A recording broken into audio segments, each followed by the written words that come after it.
Welcome to Synthaholic Games. I'm James! David. I'm Yeah. Brian again. And I haven't changed my name. you're still Brian. I legally have not changed my name yet. Well, That's next time. that's absolutely fantastic. So last time we had some Xbox news that we talked about, and there's been a ye old update to that news. To Xbox newses.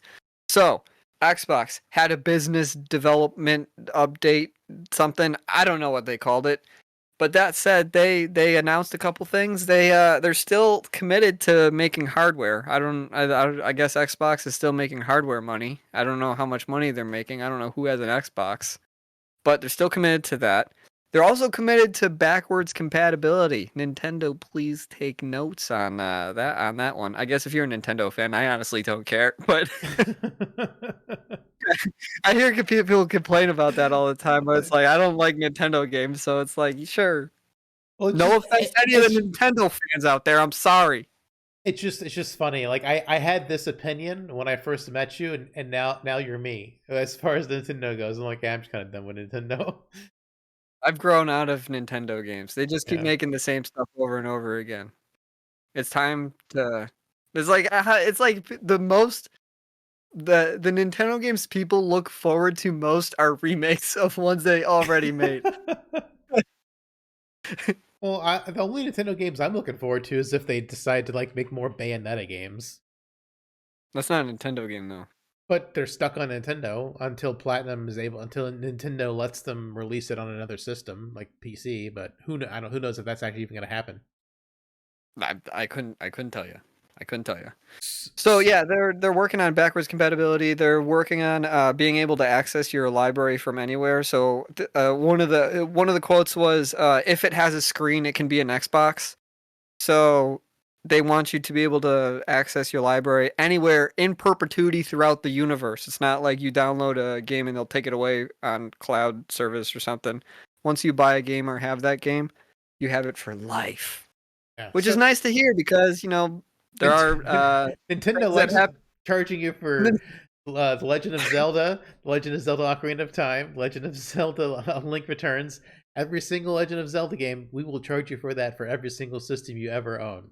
Correct. Over and over again. But I Hope think what the biggest news is they're going multi-platform, which Xbox fans obviously aren't a fan of that because they buy an Xbox for those games. But I mean, multi-platform. I mean, that sounds pretty good, huh? I mean, Hmm? being multi-platform is good. I mean, for me, because I don't play Xbox and I'm mostly a PC gamer. But I think it's inevitable the way Xbox is kind of heading. They said only 4 games are going to be for sure going to be on the Xbox. I mean, from Xbox exclusives are going to PlayStation. Those are Hi-Fi Rush, Pentiment, Grounded, and Sea of Thieves.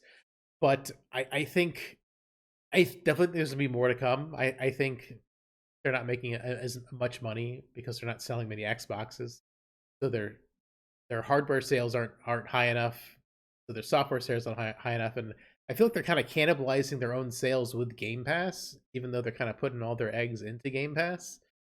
So I think they need to sell more actual copies of things profitable, which is why they're kind of doing. I feel like they're kind of doing a beta test with some of these older exclusives to see how they do, and then probably more will follow. So the games they're bringing over are not like hardware sellers. Like nobody's buying an Xbox because Pentiment's on it. You know what I mean? Like they're kind of just like you might as well spread them around, make more money because nobody's gonna buy an Xbox to play Pentiment.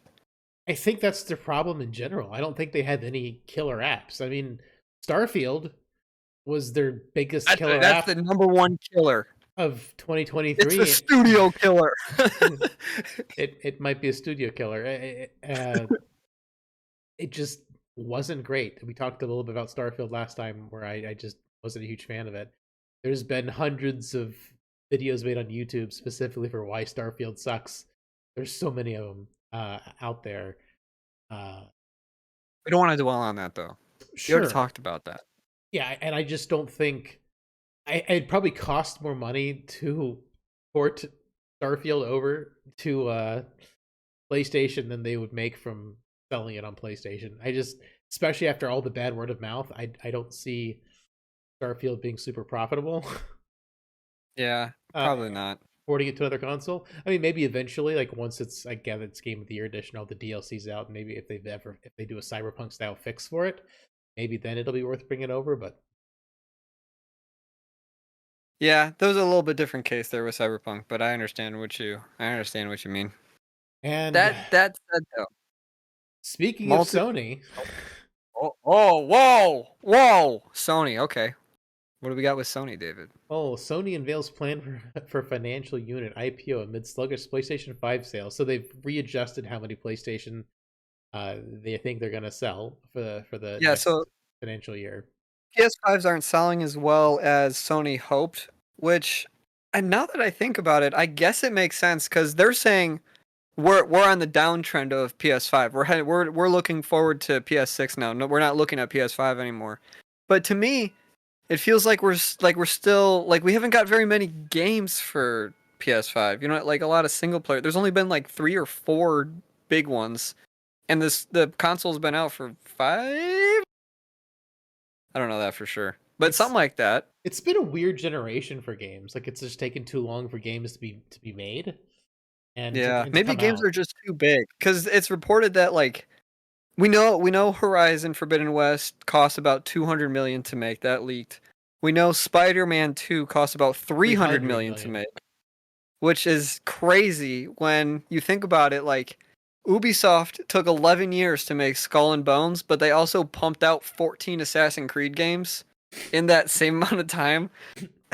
And Skull and Bones is its own problem, but I don't I think that I don't know. I feel like maybe games are a little bit too ambitious in that because the games at the final product is not, generally not good. So I don't maybe cut down because like the amount of time it took Suicide Squad was the same amount of time it took for them to put out 3 Batman games. So like what's you know what? It's probably a live service problem. They're all doing like Skull and Bones Too is live many service. live service games is definitely a problem. Yeah. But you know what also is a problem for their financials for selling PlayStations? What? They haven't lowered the price yet. Well, no, because they're not making enough money, I guess. But there's no games to. There's definitely some good games on PS5. But It's not like there's no good games. that's the thing. Usually the PlayStation historically, like halfway through the cycle, like they drop in price as the hardware gets older, and it usually, I feel like Yeah, I feel normally they do. And yeah. maybe it'll get a drop later this year because now, I mean, according to this finance revenue report that they did for stockholders, the PS5 Pro is coming out later this year. So maybe that's when the Ugh. PS5 will get a drop. It feels weird to say a PS5 Pro's already coming out because it feels like the PS5 hasn't been out for long enough, but The reason it feels it like has it been five hasn't years. the reason it feels like it hasn't been out long enough is because it was almost unavailable for 2 years because scalpers were taking them all. That is true. So That like, is that is the console's been out for 5 years, but for most normal people, it's only been out for three. yeah. I mean, Well, it's we're not getting any new first party titles or anything either until they said until at least March of 2025. yeah. So Ghost of Tsushima, nothing God of War, nothing Horizon, and all those like big IPs that they have, nothing's coming out for over a year. So, But they've dang. got Final Fantasy VII Rebirth and Stellar Blade. I mean, Rebirth is getting great reviews. It's Metacritic. Rebirth is gonna do good. I don't know about Stellar Blade. I don't know about Stellar Blade either, but I really hope it's going to be good. I really want to get Stellar Blade. I really hope it's going to be like at least a decent game because it's got those Near Automata and Bayonetta vibes, which I'm You're both all big there fans. for. All there for Big that. fans. So Big Brian, budgets. decided he wanted to be a teacher today and tell us about Hello. Helldivers 2 because I've never played Helldivers 2. When I saw it was on my wish list for a while, and then he told me it was live service, and I immediately Took it off. de-wish listed. So here's the thing with live service games. I don't like them. I don't like live service games. That said, though, if it does live service well, I don't mind it. I'm not against anything 100%. If it's good and the monetization's good, I will play it.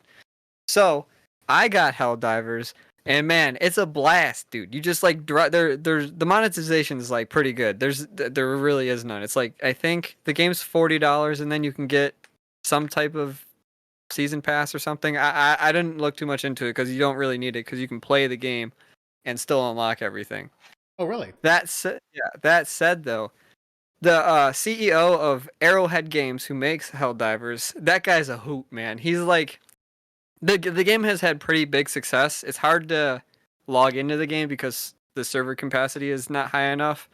But I linked the CEO's Twitter, Uh-huh. and I was scrolling through it, and this guy is just like so transparent with everything. He was just like, "Yeah, don't buy the game. It doesn't work right now. Once we have the servers up, then you can buy the game." Or he's saying stuff like, the game engine they're running on, when they were making the game, it got like sunsetted, so there was no. If anything happened with the game engine, the devs had to like figure out how to fix it rather than like reaching out to the people that make the game engine because that company died. So they're working with a dead game engine that they had to like That, create their own as they're going. that has no It's just like support. little stuff. Yeah, it's little stuff like that where it's just like along the story of making Helldivers or the development cycle. It's cool to hear those little like issues that they ran into that they're I don't know, that kind of tells a story of how the game got made. So I appreciate that guy. I thought he was pretty cool, and Helldivers is doing great on PS5 and on Steam. So I don't know, maybe he'll go multi-platform because Phil Spencer called it out saying why is it not on Xbox? So I don't know. It's a good game. That's all I wanted to bring that up. I like it. I like it. Actually, probably the most successful. I had. We were saying like, well, what's the killer app on Xbox? Probably Pal World. That's Yeah, probably Pal World. I that's well, okay. To be fair, Pal World, I think will be the most successful game of the year. I don't think anything's gonna beat that. I mean, the highest, the most sold game last year was Hogwarts, oh yeah, and that that was sold like pretty. 24 million copies or something like that. Pal World was out for like 3 weeks and it sold like 19 million. So I would imagine, you know, we still got the rest of the year to go. I'd imagine a couple more million people are going to pick the game up as hopefully it gets updated. Hopefully, But that leads into the Deep Rock, the Deep Rock game I wanted to talk about here. yeah, absolutely. Tell us what's your Deep Rock So, Galactic Survivor like? as you know, David, I love I Deep have Rock. played I have played Deep Rock Galactic before. You may have played with me a couple Oh times. yeah, we enjoy some Deep Rock Galactic, Yeah, we except have we have well over 100 hours in that game. Probably. I actually don't know. But I'm just assuming we have well over 100 hours in that game and have a pretty good time with it. So when another Deep Rock game came out, I wanted to check it out. Now, have you heard of you've heard of Vampire Survivors, right? yeah. It's that, but there's progression in it. So pretty much you pick your class. It's the same classes that's in Deep Rock. You drop down and you have all their like specific abilities. You pick what abilities you want, and then the more things you kill, the different add-ons or upgrades you can add to your guns. Like you can start shooting like double the amount of bullets, so 2 bullets will come out instead of one, or like you can make a gun start being fire or something like that. So I really think it's cool. I don't know. Maybe when I think it's good. I haven't heard So it's a roguelike. Is what you tell me. of definitely. Uh, yeah, no, everything's a roguelike. So yeah, it's a roguelike. That's No, that's my not take on everything's a roguelikes. Every game's a roguelike. no. Everything's a roguelike. So yeah, I don't know. It's a cool game. There's progression even after you die. So like, I don't know. You got to die to progress. We will fight together. So yeah, that's Deep Rock. I don't know. Don't have much to say about it. Just wanted to call it out because it's cool. Yeah, awesome. Well, we mentioned Stellar Blade a little bit earlier, and PS5 exclusive, rated adults only in Korea for nudity and violence, which is kind of weird. I wonder if Really? it's like Bayonetta esque, where it's like kind of, but not really. Because It's it's Bayonetta, so it's because it's Bayonetta, adult.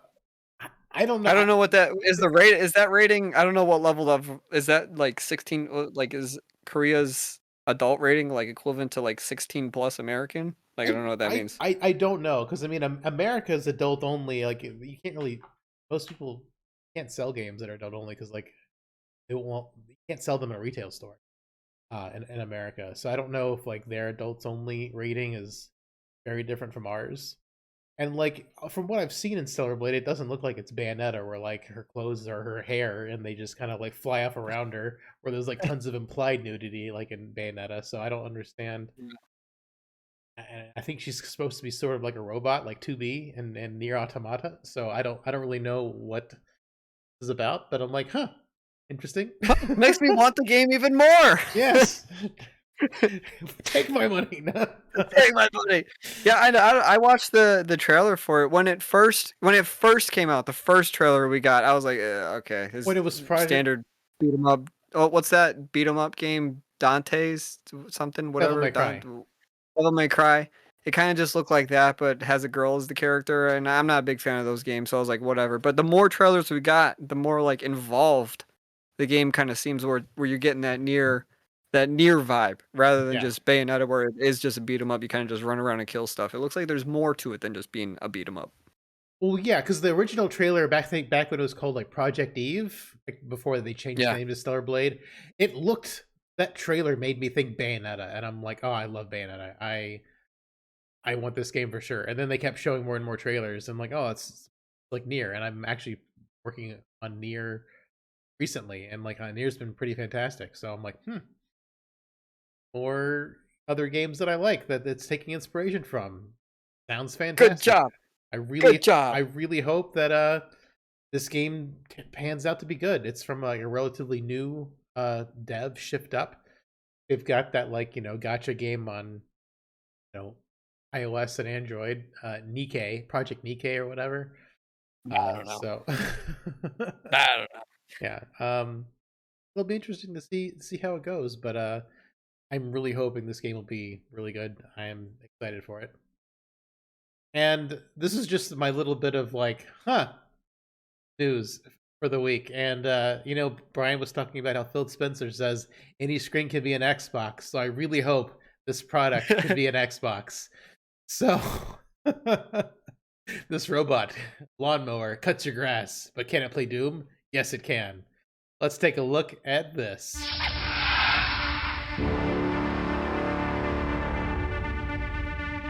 30 years since its initial unleashing.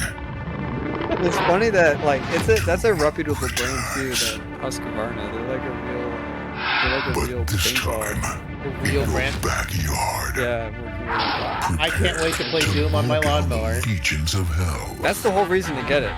You don't even get it to cut your lawn. You get it so you can I'm just gonna hold it on my lap with the blades on my lap and just play Doom on it. Robotic lawnmowers, worldwide release. And if you die, then the blades turn on. Yeah, it's like it's real. So like it's the game that kills you. Yeah, there's stakes.